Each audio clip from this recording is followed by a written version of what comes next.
2025 കേരള പുരസ്കാരങ്ങൾ പ്രഖ്യാപിച്ചു. വിവിധ മേഖലകളിൽ സമൂഹത്തിന് നൽകിയ സമഗ്ര സംഭാവനകൾ പരിഗണിച്ചാണ് പുരസ്കാരങ്ങൾ നൽകുന്നത്. പത്മ പുരസ്കാര മാതൃകയിലാണ് സംസ്ഥാന സർക്കാർ കേരള ജ്യോതി, കേരള പ്രഭ, കേരളശ്രീ പുരസ്കാരങ്ങൾ നൽകുന്നത്.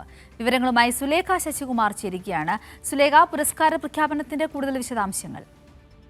സിന്ദൂരി എന്നാലും കേരള ജ്യോതി പുരസ്കാരം ഒരാൾക്കും, കേരള പ്രഭ 2 പേർക്കും, കേരളശ്രീ 5 പേർക്കും എന്ന ക്രമത്തിലാണ് ഓരോ വർഷവും നൽകുന്നത്. അത്തരത്തിൽ തന്നെ ഇത്തവണയും ഈ പുരസ്കാരങ്ങൾ പ്രഖ്യാപിച്ചു എന്നുള്ളത് തന്നെയാണ്.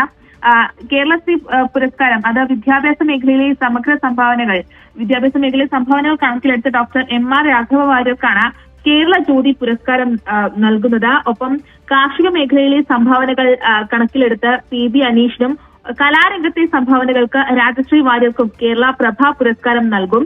ഒപ്പം മാധ്യമ പ്രവർത്തനത്തിന് ശശികുമാറിനും, വിദ്യാഭ്യാസ രംഗത്ത് TKM trust chairman Shahal Hasan മുസ്ലിയാർക്കും, സ്റ്റാർട്ടപ്പ് രംഗത്തെ സംഭാവനകൾക്ക് MK വിമൽ ഗോവിന്ദനും, വിവിധ മേഖലകളിലെ പ്രവർത്തനങ്ങൾ പരിഗണിച്ച് ജിലുമോൾ മാരി തോമസിനും, കായിക രംഗത്ത് അഭിലാഷ് ടോമിക്കും കേരള ശ്രീ പുരസ്കാരം നൽകുമെന്നുള്ളത് തന്നെയാണ്.